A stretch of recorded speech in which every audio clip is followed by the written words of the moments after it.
নজর রাখবো মেমারির মন্ডল জনায় শান্তিতে চলছে ভোট গ্রহণ। যদিও সোমবারের ছবিটা ছিল কিন্তু সম্পূর্ণ উল্টো, কিন্তু আজকে অনেকটাই পরিস্থিতি পাল্টে গিয়েছে এবং শান্তিপূর্ণভাবে চলছে ভোট গ্রহণ। সোমবার দিন আমরা দেখেছিলাম যে পুকুরে ফেলে দেওয়া হয়েছিল ব্যালট বক্স এবং সেই বুথেই আজ ফের ভোট গ্রহণ। তবে সকাল থেকে এখনো পর্যন্ত নির্বিবাদেই শান্তিপূর্ণভাবেই কিন্তু চলছে ভোট দান প্রক্রিয়া।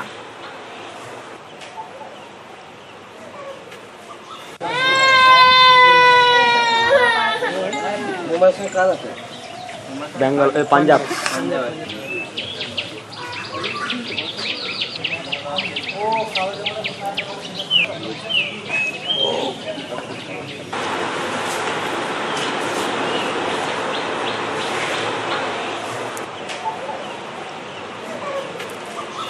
চৌদ্দ তারিখের ছবি দেখতে পাচ্ছি, যেখানে ভোট দিতে পারেননি অনেকে বাড়ি ফিরে চলে গেছিলেন, কারণ পরিস্থিতি ছিল বেশ উত্তপ্ত। এর পাশাপাশি আজকের ছবি দেখছেন, সকাল থেকে কিন্তু লম্বা লাইন।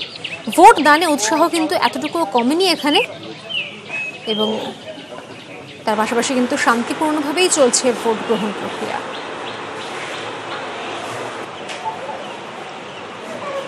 আমরা এখন রয়েছি মেমারির মন্ডল জোনা প্রাথমিক বিদ্যালয়ের বুথে। এখানে দেখা যাচ্ছে দীর্ঘ লাইনে অপেক্ষায় রয়েছেন ভোটাররা।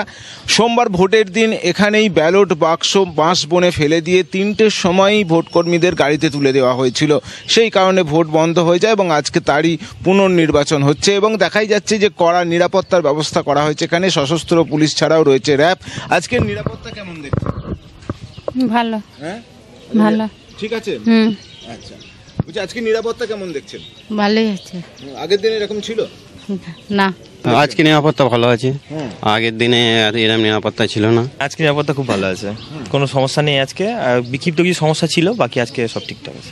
আজকে নিরাপত্তা ব্যবস্থায় খুশি ভোটাররা, তারা নিশ্চিন্তেই দাঁড়িয়েছেন ভোটের লাইনে। ক্যামেরায় সন্দীপ পালের সঙ্গে শরদিন্দু ঘোষ, নিউজ 18 বাংলা, মেমারি, পূর্ব বর্ধমান।